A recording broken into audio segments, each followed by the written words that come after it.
So what is a refinance? What is a remortgage? And more crucially, when should you be looking to do it on your next property? That is what I'm going to be covering in today's video.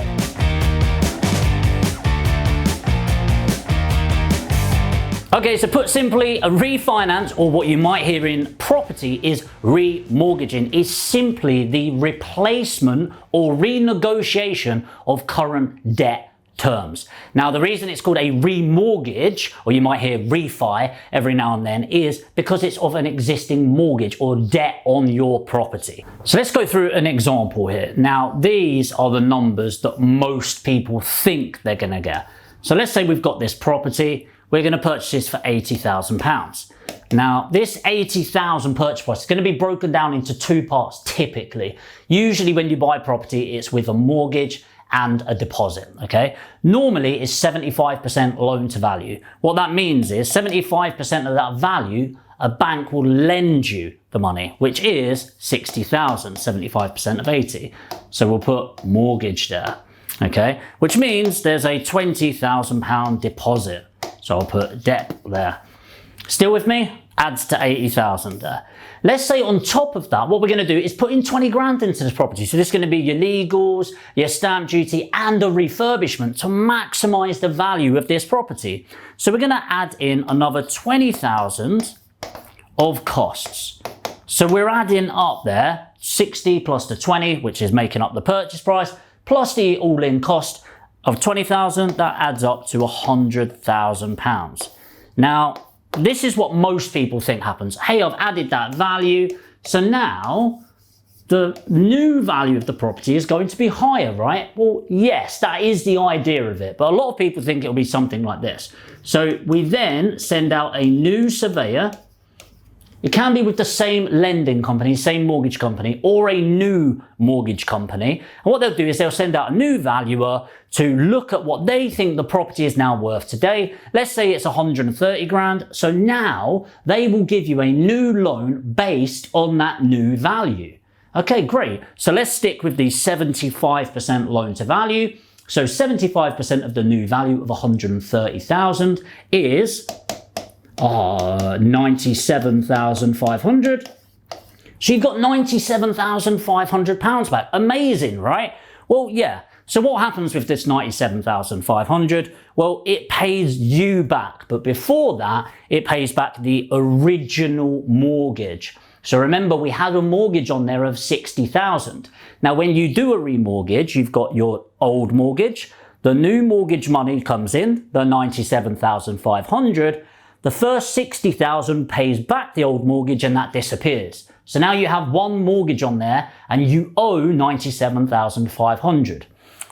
60,000's gone of that, which means there's 37,500 back, which means that goes into your pocket, but you only put 40,000 in originally. If you add up the deposit and all of the costs, adding to 40,000, you've got 37,500 back, which now means you only have 2,500 left in the property, right? Great, amazing. However, that's not the reality of today's numbers. Do deals exist like that where it's going to inflate the price that much? Yes, but they are very hard to come by. Will they come round again? Absolutely. And what I'll be going through is a more realistic example of what you can be expecting to move forward whilst growing your property portfolio. So why would you want to do this in the first place? Well, that's a good question and something I often ask myself. Well, first of all, short term, why would you want to do it? Very similar to what we've just shown, but let's go through some more realistic numbers on here. So we're going to keep the one on the left-hand side the same. We've bought an 80 grand property. We've put in a 20 grand deposit with a 60 grand mortgage and then put in another 20 grand for the purchase cost, like the legal stamp and the refurbishment. So we're all in at £100,000 on this property. But instead of 130 grand, which is a very unrealistic end value for a lot of properties, instead, what we're going to do is we're going to be more realistic and say it's 115,000, which is a much more realistic valuation to be coming in on. So the numbers on that, let me just grab them here. 86,250 is going to be the new mortgage. 86,250. That didn't look as good as before, Jamie. I know, but I want to show you the reality of this because a lot of people think they're going to get all of their money out and go again. And I'm sorry to be the one, you're not. More than likely, you're not. So you get the new amount of money in. That then comes back. And if you fast forward here, 86,000. Remember, you've got to pay off the old mortgage, which is 60,000.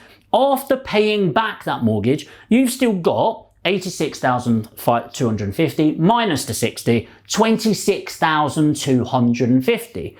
What that means is if you put 40,000 in, if you remember the deposit and all of the costs, you minus the 26,250, what that means is you've got £13,750 left in. Now, personally, I think that's incredible. You've got a property worth £115,000 and all you have in there is 13,750 of your original cash. And you have to bear in mind that you've still got around 30 grand, 115,000 minus the 86, which is what, 28,750. So minus that 13, you've still got like £15,000 of equity in the property. So hopefully that explains in the short term why you'd want to do this. But it gets even more exciting in the long term. So for the long term, there's actually a dramatic impact. And this is from two things. One, capital growth. Two, the compound effect. And what compounding is if, for example, if you double 1 penny to 2 pennies, 100%, right? 2 to 4, 4 to 8 to 16, 32, 64, 128, 256, onwards and onwards and onwards, it really does grow exponentially. So it kind of goes like that on the growth curve, right? And the same happens with property. Now, for those that know me, you know I'm pretty lazy. I really love the get rich slow mentality. And I also really don't like taking on unnecessary risks. So for me, I'll usually, once I've done my initial purchase and revaluation, I will revalue the property every 5 years, let's say. So if I said, you're going to purchase it, let's say it's worth today 100,000, just to make the numbers easy. So I've refinanced already, blah, blah, blah, blah, blah. So let's say, in fact, I've not even refinanced. I put in 25 grand deposit, 75 grand mortgage, and let's assume 5% per annum capital growth. Long-term impact is 7.9%, by the way. So 5%, I think, is a very fair and realistic long-term expectation in terms of capital growth. Well, in 5 years, how much does that equal? Well, you might be thinking, well, 5% a year for 5 years, that's 25%, right? And that's 125. Well, close, but no, because bear in mind, it's 100 to 105. And then the next year is 5% of that 105,000. So it actually accumulates to over 27% or 27.628% actually. So instead of 100,000, you have 127,628 pounds. So if in 5 years we've got this revaluation and we do 75% of that, that is 95,721-ish. That's going to come out of the property. So that 95,000 comes back no, it doesn't go to you. It pays back the original debt, which is 75 grand, and then you get your money back. But this is pretty easy, right? 100,000 minus the 95,721. So even after all of that, so you've got all of your money back from that, okay? So the 95 grand comes in of the original 100,000. Even if you said you owned it in cash, you'd still only have 4,379 pounds in there of your original cash. That's if you didn't refinance at the beginning. But even more exciting than that, on top of the 100, you've also got 27,000 pounds in equity on top. Now, just so you understand this in terms of returns, and this is why people go, Jamie, why are you still buying property now when it's at the height of the market? Well, because I'm looking at the long term of this. I'm looking at capital growth. In 5 years' time, do you think I'm going to give a shit if I paid 5 grand too much today? No. Obviously not. I'm still going to be smart about how I'm making my purchase, but if I refinance today, I buy a property, needs a bit of work, started it up, refinance, and I've left in 10, 15 grand. In 5 years, I'm getting the rest of my money out, bar a few quid maybe. What this means for the most important metric in investing, ROI, return on investment, or in property, ROCE, return on capital employed, is all of my money is out, and as a percentage, I have got an infinite return on my investment. I'm going to say that again, an infinite return on my investment. So I just want to quick fire some things that I personally would look out for. Number one, I don't like risk. I really like de-risking myself. So whenever I'm refinancing, I look at 5-year refinances once I've done my initial versus 2. Most people do 2 because it seems better, I'm going to be able to refinance then. But the reason I like waiting 5 years is I think it's given the market more time to go up in value, which means that if there's any corrections in the market, say I refinanced in 2 years and there's been a bit of a correction, it's gone down, I will then either need to keep the mortgage as it is on a variable rate, or I would end up having to pay money into the property to get the new fixed rate. So I like waiting for the 5 years. Number 2 is look at the difference between real cost and presented cost. Presented cost, you might look at the interest rate and go, this is 2%, this is 2.4, what one's cheaper? Well, if you just look at that, the 2%. But you might look at early redemption charges. You might look at these survey fees that are getting rolled up into it. You might look, is there an entry fee, an exit fee? They need to use their own solicitor and they're charging £1,000 instead of £500.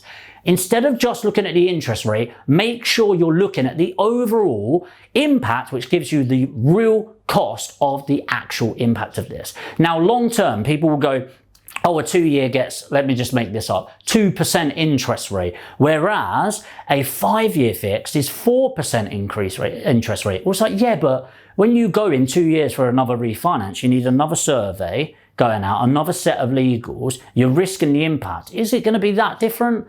I don't think so. Often what I find is the 5-year fixed is just as cheap as a 2-year fixed when you marry up all things considered.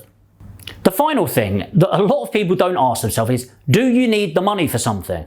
I'm really big, I like refinancing, but as you get bigger and bigger, do you actually need the money? Because often the money coming in from property kind of pays for more property purchases as you're getting bigger.